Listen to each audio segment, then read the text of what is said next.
사랑하는 교우 여러분, 저는 이 11월 마지막 주일에 조금 무거운 주제를 가지고 여러분 앞에 섰습니다.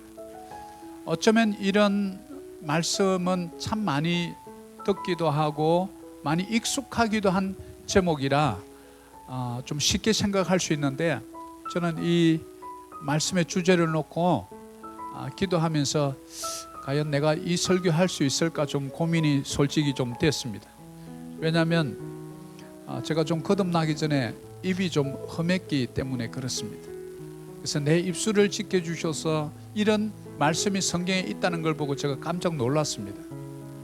그렇구나, 그냥 입술을 지키지 않고 풀어놓으면 막 나오는구나, 이런 모습을 돌아보면서 어쩌면 오늘 이 설교는 설교자 자신을 향한 설교일 수도 있다는 것을 좀 염두에 두시고 들었으면 좋겠습니다. 작지 않은 미상인데요, 당신은 누군가가 읽는 성경이 될 수도 있다.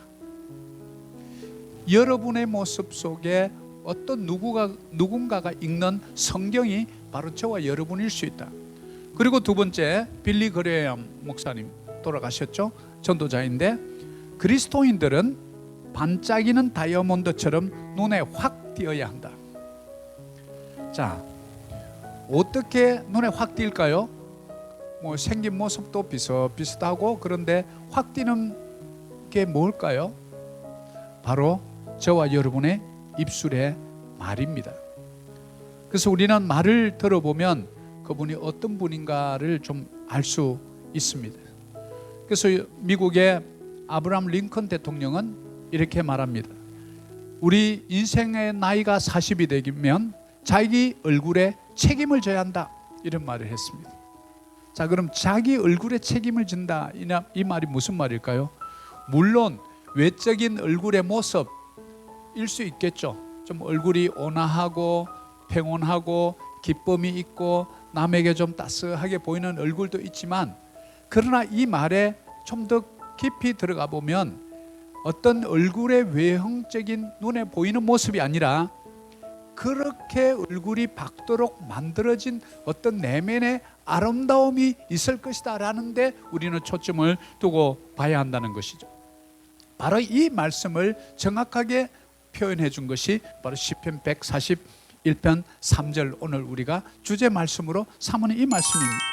다시 한번 보면, 여호와여 내 입에 파수꾼을 세우시고 내 입술의 문을 지키소서.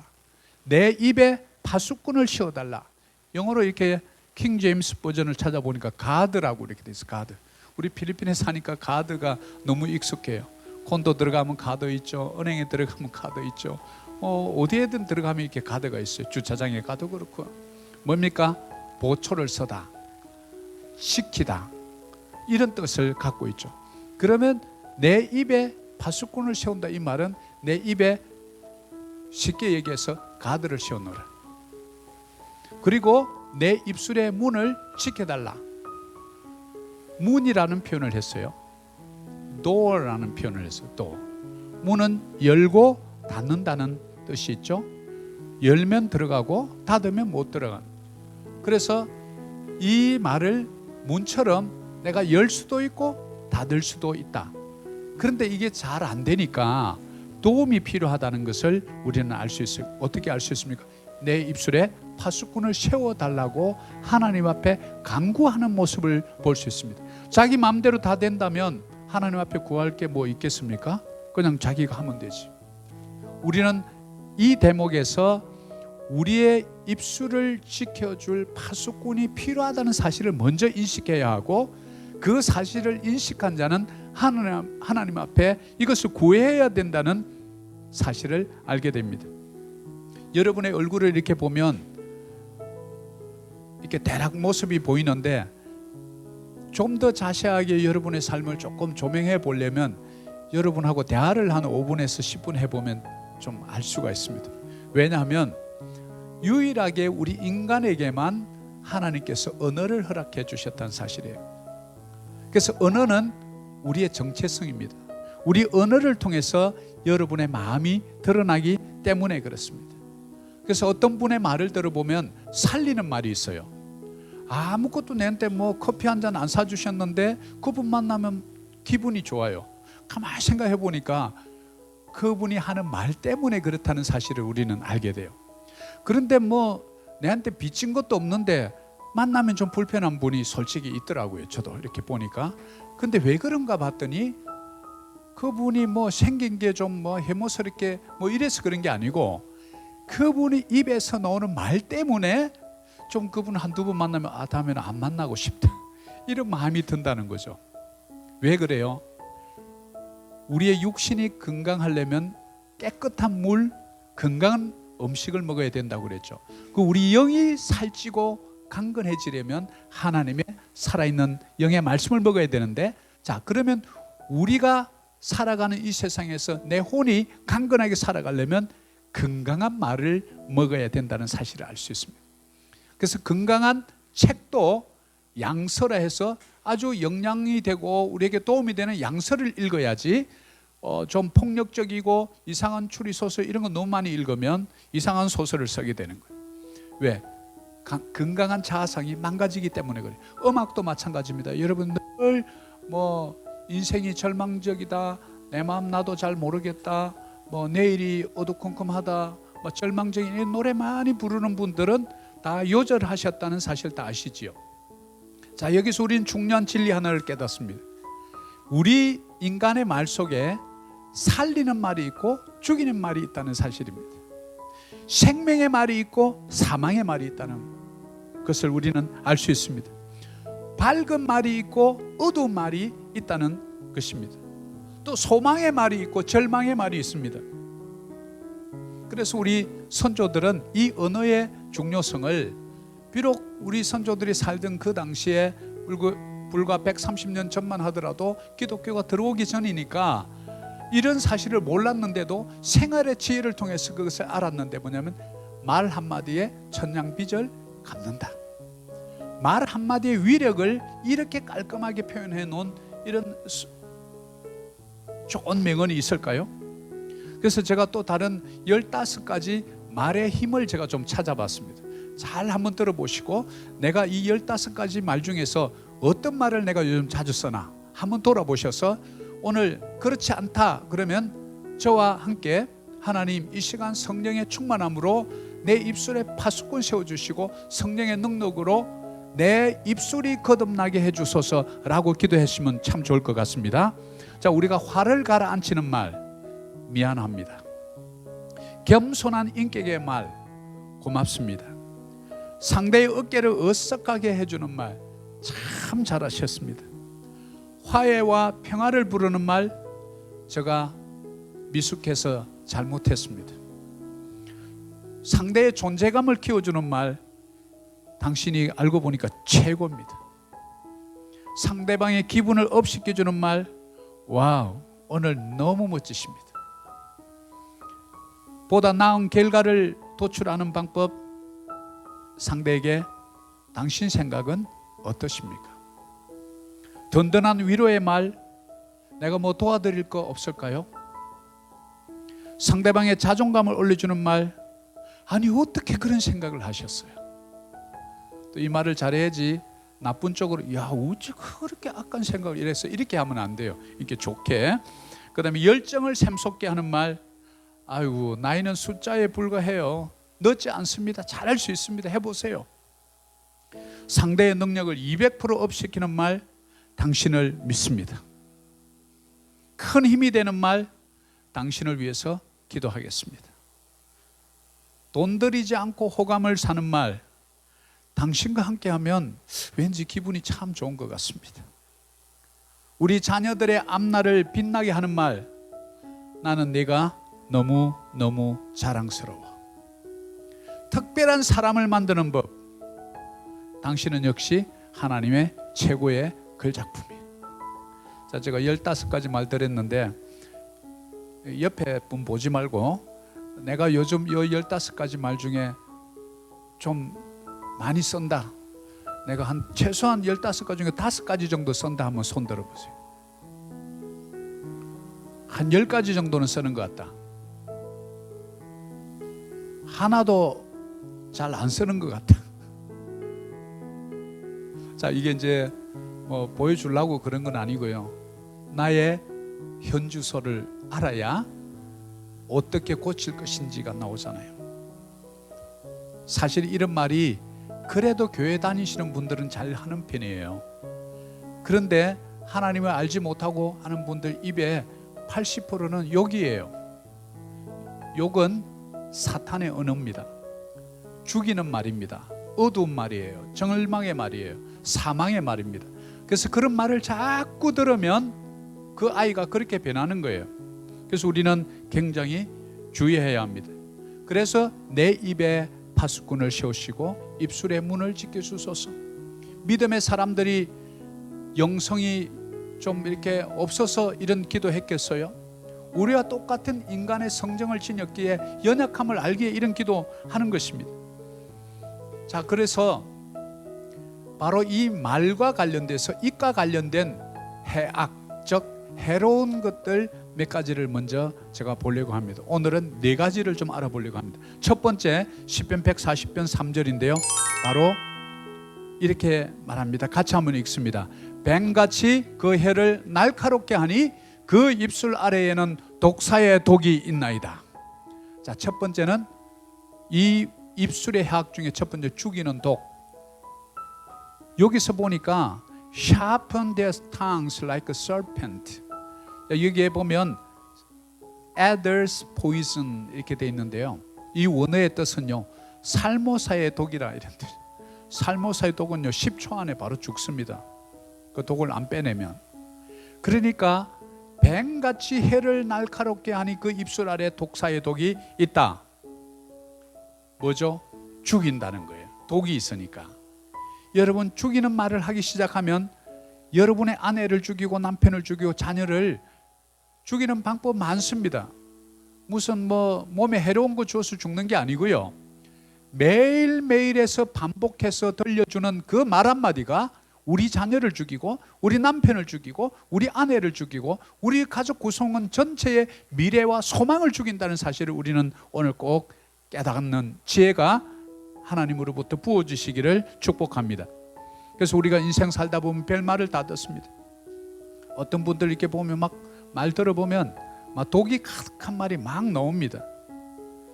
진짜 이렇게 뭐 청산가리라든지 이렇게 진짜 이렇게 살모사의 독만 거기다 안 묻혔다 뿐이지 그 말 속에 뼈가 있어요.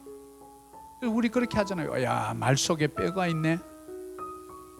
뼈가 있으니까 단단하고 때리고 찌르는 거죠. 악의에 가득 찬 것을 볼 수 있습니다. 그런데요, 우리의 육체의 입은 사실은 하드웨어에 불과합니다. 그럼 그냥 벌려서 뭔가 안에 조정에 의해서 나오니까 입의 기능은 그냥 벌려서 소리를 들리게끔 진동을 만들어서 알려주는 것 뿐이에요. 그런데 정작 이 말을 조정하는 이가 있으니 바로 우리의 마음이라는 거예요. 그래서 우리의 죄 때문에 마음 중심에서 나오는 죄의 열매로 드러나는 것이 여러분 말입니다. 두려움 가운데 하는 말 한번 들어보세요.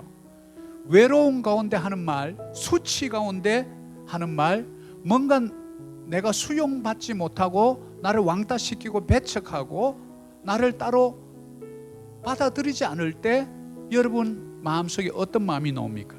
거부당하는 거예요.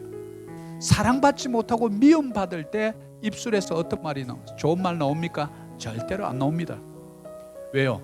내 안에 태어나면서부터 부모로부터 가까운 형제로부터 받은 상처들이 차곡차곡 쌓여있기 때문에 그 말을 듣는 순간 나의 상처와 더불어 그냥 이것이 다이너마이트처럼 폭발이 일어나는 거예요. 그러면 그게 입술을 통해서 드러나는 것뿐이에요. 자, 그러면 우리 입술에 파수꾼을 씌우고 우리의 입술의 문을 지키려면 뭐를 지켜야 되는가 봤더니 근본적인 원인을 제거해야 되는데 그것이 무엇인가 하면 우리 마음의 독부터 제거해야 된다는 사실을 우리는 말씀을 통해서 알 수 있습니다. 어떻게 목사님 알고 그렇게 단언하십니까? 누가복음 6장 45절을 찾아보면 그 동기와 원천이 무엇인지 알 수 있습니다. 같이 한번 읽습니다. 선한 사람은 마음에 쌓은 선에서 선을 내고 악한 자는 그 쌓은 악에서 악을 내나니 이는 마음에 가득한 것을 어디로 말해요? 입으로 말합니다. 아, 그렇구나. 그럼 상대의 말을 딱 들어보면 아, 저분의 마음 상태가 지금 이렇구나 라고 우리는 짐작해 볼 수 있죠. 그래서 자주 쓰는 말이 treasure in, treasure out, garbage in, garbage out 이런 말이 있습니다. 보석을 집어넣으면 보석이 나옵니다. 쓰레기를 집어넣으면 쓰레기가 나온다. 이런 말이죠. 자, 우리는 그러면 여기서 우리의 입술을 잘 관리하고 다스리려면 우리의 마음을 잘 다스려야 된다는 사실을 우리는 금세 이 말씀에서 알 수 있습니다. 또 하나, 두 번째 우리 입술의 해악 두 번째는 뭐냐면 올무에 걸리는데요. 이것은 잠언 6장 2절을 통해서 우리가 알 수 있습니다. 잠언 6장 2절입니다. 같이 한번 읽습니다. 내 입의 말로 네가 얽혔으며 내 입의 말로 인하여 잡히게 되었느니라. 전에 버전에는 사로잡히게 되었느니라 이렇게 나왔어요. 내 입의 말로 인하여 네가 얽혔으며 내 입의 말로 인하여 사로잡히게 되었느니라 이렇게 표현인데 요번 개역 개정에는 좀 바뀌었더라고요. 여기서 보면 snared and taken 이게 뭐냐면 올무에 걸리다.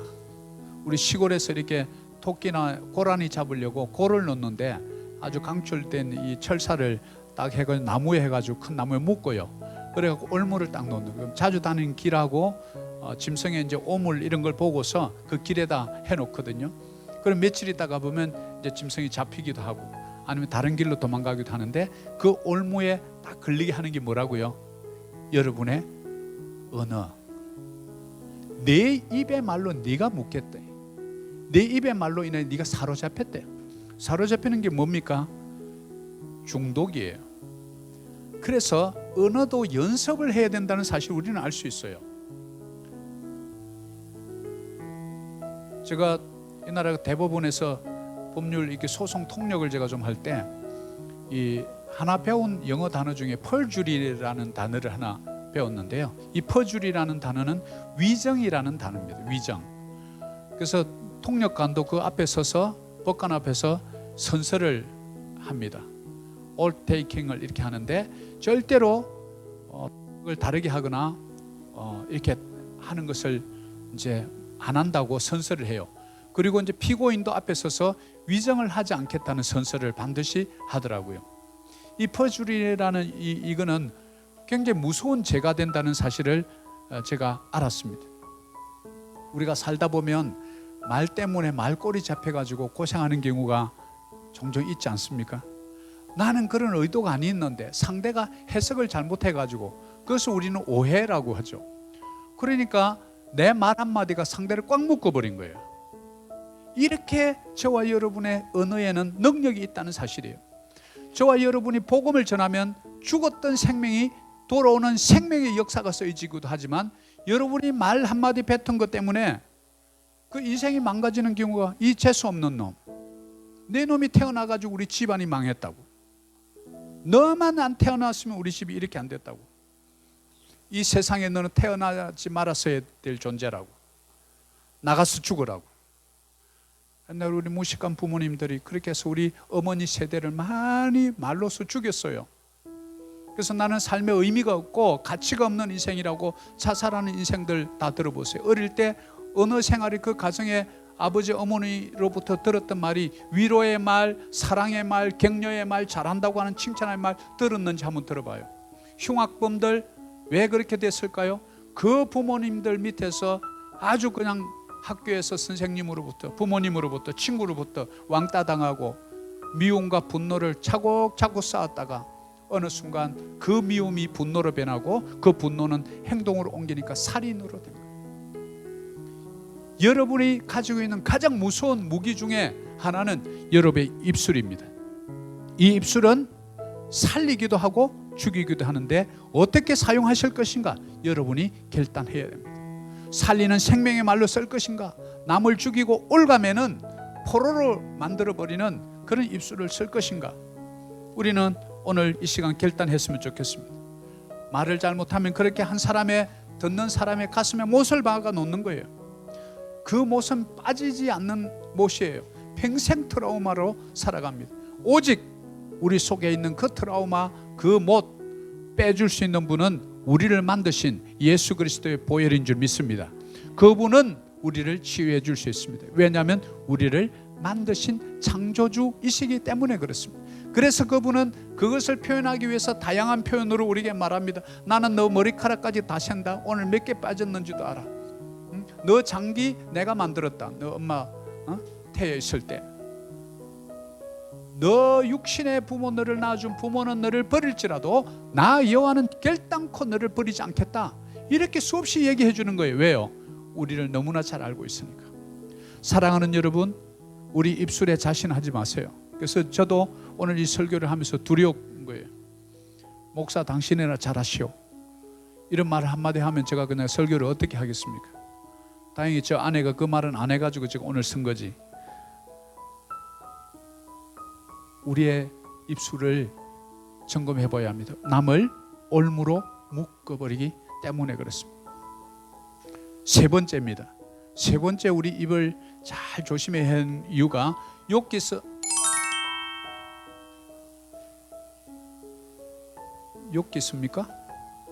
8장 2절. 자, 한번 볼까요? 내가 어느 때까지 이런 말을 하겠으며 어느 때까지 내 입의 말이 거센 바람과 같겠느냐. 제가 욥기서 이 말씀 찾는다고 좀 힘들었습니다. 아, 그렇구나. 우리 입술이 거센 바람이 될 수 있다. 왜 거센 바람이라고 했을까요? strong wind라고 이렇게 표현을 해놔서 찾아봤더니 강한 태풍과 같이 순식간에 퍼져나간다. 여러분, 그거 사회학자들이 조사를 했는데 내가 아는 분이 무슨 잘못된 일이 생겼어요. 안 좋은 일이 생겼어요. 여러분, 몇 사람에게 얘기하는지 아십니까?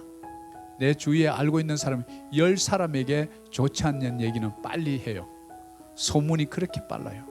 그런데 뭐 좋은 일이 생기면요, 우리 인간의 시기와 질투 때문에 그런 것 같아요. 좋은 일이 생기면 어떤 사람이 그 얘기를 2사람밖에 얘기 안 한대.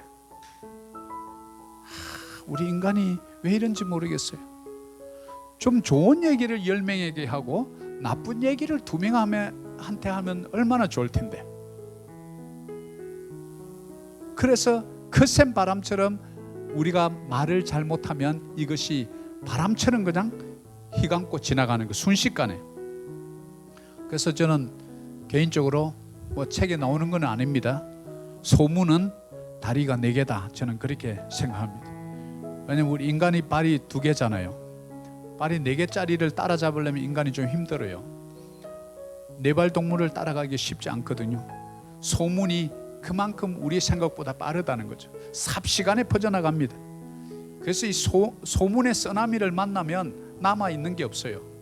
나중에 뭐 한 사람 2사람 이렇게 하다 나중에 한 10명째는 내가 뭐 거의 죽일 사람 돼 있어요. 그냥 불고 해가지고 결국에는 말한 자신도 파괴되고 말을 전달하는 사람도 또 그 상대도 씻을 수 없는 상처를 주고 흉측스럽게 마치 쓰나미처럼 지나가고 나면 흉측한 상처만 남는다는 사실을 우리는 알 수 있습니다. 그래서 우리는 뭐라고 그래요? 인격살인이에요. 말 가지고 인격적으로 살인해. 그 사람의 수치심을 자극해서 잠 못 자게 합니다. 그 수치심이 발전되면 적개심으로 발전합니다. 처음에는 부끄러워서 아이고 얼굴을 못 뜨겠다 이러다가 나중에 이제 아니 그 인간이 내하고 밥 먹을 때는 커피 마실 때는 안 그러더니 그럴 수 있어 이러면서 이제 적개심이 오면 또 이제 그 사람이 흠잡을 일을 10사람에게 얘기해 부는 거예요. 이게 뭡니까? 소문의 쓰나미. 그리고 지나가고 나서 한번 보세요. 따클로반에 그 태풍 오고 나서 가봤더니 도시가 그냥 폐허만 남았는데 온 그냥 시내가 그냥 쓰레기에다가 흉측하기 짝이 없어요. 여러분의 입술에 작은 세치해가 남기는 바로 모습이 그럴 수 있다는 거예요. 거센 바람처럼 우리는 정말 주의해야 합니다. 그리고 네 번째, 시편 140편 11절입니다. 같이 한번 읽습니다. 악담하는 자는 세상에서 굳게 서지 못하며 포악한 자는 재앙이 따라서 어떻게 된다고요? 재앙이 따라서 입술 잘못 놀리면 망한다. 여기 보니까 슬렌더 이런 표현을 해놨는데 악담하는 자, 이것을 중상모략하는 자라는 원래의 뜻이에요. 그런 자는 넘어지고 망하게 된다는 거예요. 왜? 이 말이 바람처럼 퍼져나가죠. 독이 있어요. 사람과 사람 사이 관계를 파괴합니다. 극기야 사랑받아야 될 인간을 미워하게 되고 죽이게 되고 파괴하게 되는 것입니다. 우리는 이런 대목에서 성경의 요한복음의 어떤 구절이 떠올라야 합니다. 요한복음 10장 10절입니다. 도둑이 온 것은 도둑질하고 죽이고 멸망시키러 온 것이라. 그러나 내가 온 것은 양으로 생명을 얻게 하되 더 풍성하게 얻게 함이라. Abundant life. 우리가 배우고 있는 그 책의 제목이 바로 요한복음 10장 10절에서 나온 말씀이 Abundant life. 풍성하게 얻게 함이라. 너무나 대조적이죠. 우리 예수님은 양으로 생명을 얻게 하는데 풍성한 Abundant life를 허락하시는 거고, 이 도둑은 도둑질하고 죽이고 멸망시키는데 그 방법이 뭔가 봤더니 가장 쉬운 방법, 돈 안 들이고도 할 수 있는 방법이 뭔가 봤더니 여러분의 입술에 거짓을 집어넣어준다는 사실이에요. 루머를 집어넣어주는 거예요. 상대를 파괴하는 말을 자기 만들어 딴 사람한테 아직 이야기 안 했어, 처음 얘기하는 거야, 이러면서 설정 흘려가지고 그냥 그 사람들을 파괴해버리는 거예요. 멸망시킨다는 거예요. 재앙이 따라서 패망하게 돼. 그러면 이야기한 사람은 온전하느냐? 아닙니다. 우리 인간의 이 마음은 무섭습니다. 그 피해를 당한 사람은 잠을 자겠습니까? 그 사람을 위해서 축복 기도가 나오겠습니까? 그래서 안 되는 걸 알고 예수님은 나를 핍박하는 자를 위해서 기도하라, 그렇게 얘기하는 거예요. 왜? 안 되니까. 내 힘으로 안 되니까 하나님의 능력을 빌어서 기도해 주라는 거예요. 그렇게 무섭습니다. 원수는 외나무 다리에서 만난다고. 가장 중요한 어떤 자리에서 그 사람과 만나면 여러분 어떻게 하십니까? 이렇듯 말 한마디가 싸움을 일으키고, 국가 간의 전쟁도 일어나는 거 보면 사소한, 각국의 대통령끼리 사소한 말 한마디 잘못해가지고 전쟁이 일어납니다. 한 가문이 아무것도 아닌 거 가지고 원수가 돼요. 무슨 세계 평화를 위해서 이렇게 싸운 사람들이 있습니까?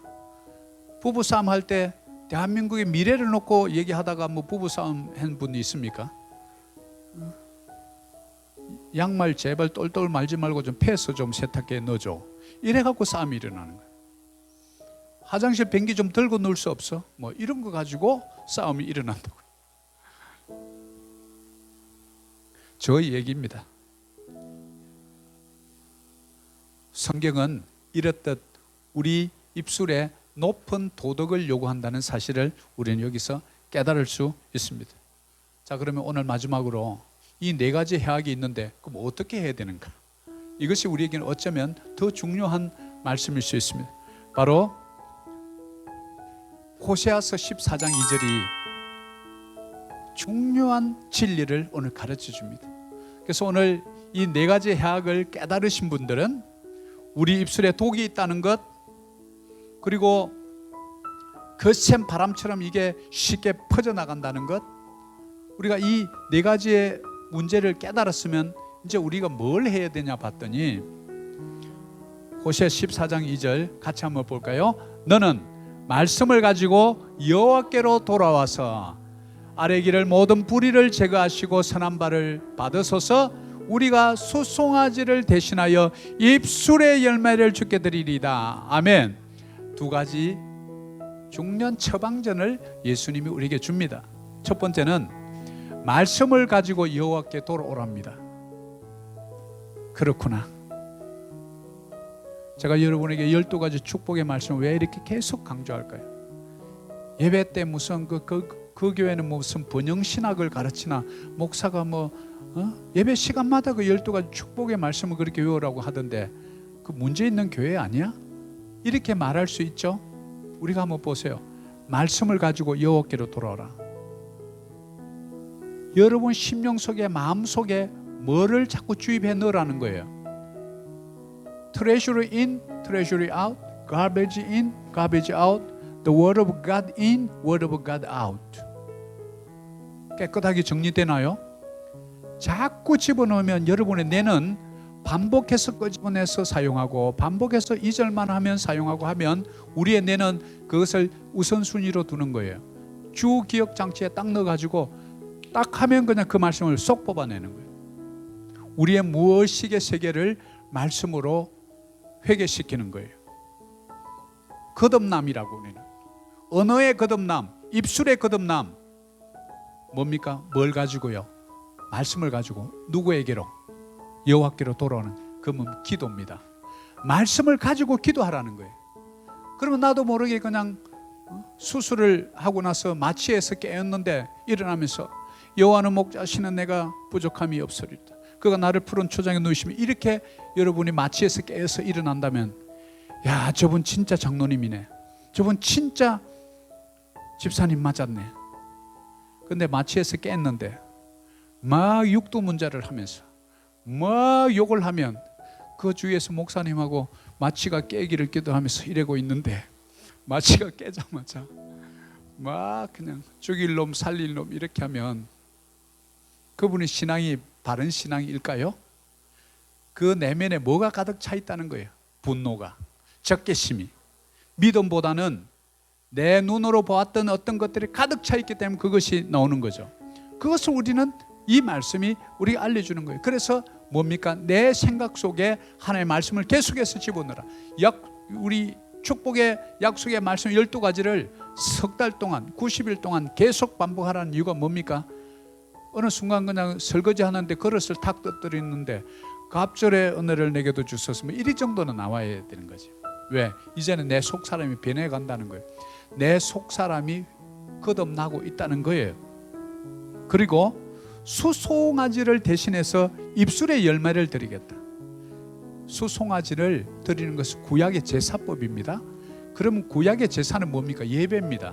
그러면 신약 시대에, 지금 이 교회 시대 때 예배는 여러분 헌금을 드리죠. 헌금하며 헌금을 하는 것도 엄청난 믿음입니다. 우리 교회 참 소망이 있는 것은 여러분들이 헌금을 11조를 다 우리 청년들부터 너무 잘 하세요. 왜? 이 물질의 노예가 아니고 나는 청직입니다라는 고백이 여러분 물질 속에 담겨 있는데, 바로 우리 입술의 변화는 이 수송아지, 여러분 헌금 대신에 입술의 열매도 같이 담으라는 표현입니다. Sacrifices of our lips. 우리의 입술의 제사를, 소를 저기다 집어넣어라. 그래서 제가 이 생각을 해봤습니다. 어떻게 하면 나 자신도 그렇고 우리 성도들 이 말 때문에 실수하고 묶이고 이런 것을 피해갈 수 있을까? 매주 주일에 올 때마다 헌금만 준비하는 게 아니고 내 입술의 열매도 여기다 담습니다라는 자각이 있었으면 좋겠다, 이 생각을 해본 거예요. 그렇게 하면 물론 처음에 잘 안 됩니다. 그래서 우리 성령의 능력이 아니고는 쉽지 않아요. 초대교회 12사도들도 오순절 성령의 강림 사건 이후에 그들이 완전히 하나님의 사람으로 변했지, 두려움 앞에서 예수님을 저주하고 욕했던 베드로도 성령 강림 사건 이후에 엄청난 변화를 우리는 볼 수 있습니다. 여러분의 입술이 거듭나는 것, 여러분의 의지로 안 된다는 사실을 먼저 우리는 인식해야 합니다. 그러니까 나를 죽이기도 하고 살리기도 하고 부와 건세와 명예와 이 모든 영광이 그 손에 있는 그분께 나가서 요구할 때, 하나님께서 성령을 통해서 내 속에 있는 못된 바이러스, 불순종의 바이러스, 못된 언어, 사망의 말들을 싹 태워버릴 때 우리가 외우고 있는 12가지 말씀이 그때부터는 살아나기 시작하는 거예요. 이것이 비결입니다. 하나님의 말씀을 가지고 여호와 앞에 가서 기도하라. 텐텐 기도입니다. 그리고 수송아지를 대신해서 입술의 열매를 드리라. 바로 여러분이 주일에 와서 헌금을 드릴 때 여러분의 입술의 열매도, 일주일 동안 내가 내 이웃에게 몇 명에게 예수 그리스도의 복음을 전했는가, 그 열매도 담으라는 거예요. 아니면 내 주위에 있는 이웃에게 얼마나 악담을 하고 못된 말만 골라서 하고, 격려하기보다는 깎아내리고, 사망의 말, 절망의 말, 어두운 말, 죽이는 말 했는지 그걸 열매를 담아보라는 거예요. 얼마나 두렵겠어요. 하나님 볼 때 나는 너 헌금 못 받겠다. 입술의 열매가 보니까 너무 더러워서 너 sacrifices your lips, 못 받겠다. 이렇게 하면 여러분 헌금은 넣었는데 안타깝죠. 사랑하는 교우 여러분, 또 우리 한국에서 방송 듣고 계신 우리 교우 여러분, 우리가 헌금을 드리되 여러분의 입술의 열매도 함께 드리시기를 축복합니다. 성령 하나님께 기도하면 됩니다. 오늘 결론을 맺습니다. 내 입술을 지켜주소서 하는 우리의 간절한 기도, 우리는 앞으로 살아가면서 너무나 중요합니다. 100세 시대를 살아가는 여러분, 앞으로 말로서 세상을 살리시는 이 시대의 진정한 예수 그리스도의 제자가 되시기를 축복합니다. 죽이는 말, 독이 되는 말을 우리 입술에서 제거합시다. 올무에 걸리게 하는 말을 제거합시다. 거센 바람 같은 말을 제거합시다. 입술의 재앙으로 패망하게 되는 이 말들을 제거합시다.